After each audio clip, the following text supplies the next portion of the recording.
Hello everyone, it's May Angel. Welcome sa aking YouTube channel. Sasagutin natin tong comment ng viewer natin, pero itago ko na lang ang pangalan niya. Sabi niya, "Ma'am, tanong lang po. Ako kasi namatay na ang anak ko. Pero hindi kami nakaklaim ng burial kasi sinagot ng munisipyo ang gastos. Kasi wala po kaming pangbayad. Ano po bang dapat namin gawin, ma'am? Sana po kahit man lang burial. Ilang taon din nag-security mula pa to 2011 hanggang 2022. Kaya sa video na ito guys, yan ang ating pag-uusapan. Paano kapag ang gumagastos ng burial or funeral ay ang local government or ang munisipyo? Makakapag-claim pa ba kayo ng funeral sa SSS? Dalawa po ang i-discuss natin dito guys. Number 1, kapag may legal spouse naman po, si legal spouse po ang magki-claim sa SSS. Hindi po kailangan ng OR guys kapag si legal spouse ang mag-claim ng funeral. Ang kailangan lang dito ay death certificate and marriage certificate. Number 2 naman, paano kapag walang legal spouse at ibang claimant po ang mag-claim ng funeral sa SSS? Yes po, makakapag-claim pa rin naman po.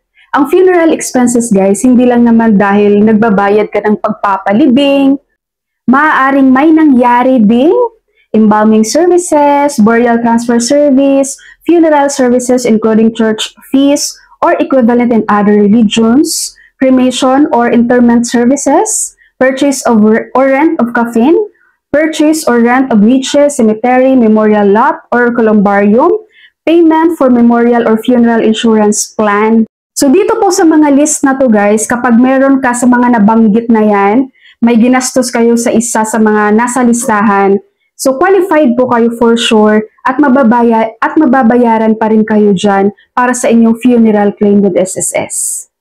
Okay po, at para mas malinaw po sa inyo guys, i-play ko po itong video clip ng SSS during our webinar regarding po dito sa tanong nyo. Kasi meron din pong nag-attend ng webinar na same question dito sa ating nag-comment. Panoorin niyo po ito. Ma'am Grace, okay, this is from Anonymous. Unfortunately, di niya nilagay ang kanyang name. Okay, so hello ma'am sir, sa Anonymous na nagtanong na ito.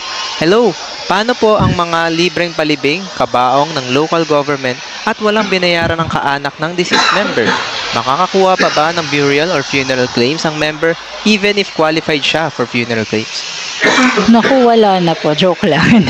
So, ganito po yan if in case naman po, sabihin natin may po siya, may legal spouse siya. Diba sa legal spouse, hindi naman din po hinihingan talaga ng OR Pero if in case naman po na ibang claimant, other than the legal spouse, ang term naman po natin dito, maaring, kasi funeral expenses, hindi naman po dahil nagbayad ka ng pagpapalibing, diba? So, maaring may embalming services na nangyari, may burial transfer services, may funeral services, nag-purchase ng rent or coffin, purchase of rent of niche, payment na memorial or funeral. Kung meron naman po dun sa mga nabanggit ko kanina, sa mga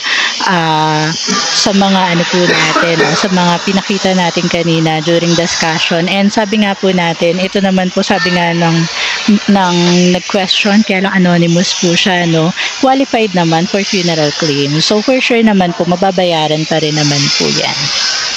Okay, thank you so much mga kaskwela. Alright, so sana po ay nasagot ko po ang inyong katanungan doon sa nag-comment at sa mga member dito ni SSS or kahit hindi member ni SSS na meron pong same question sa nag-comment. That's all for my video for today. Thank you so much for watching everyone. God bless you all.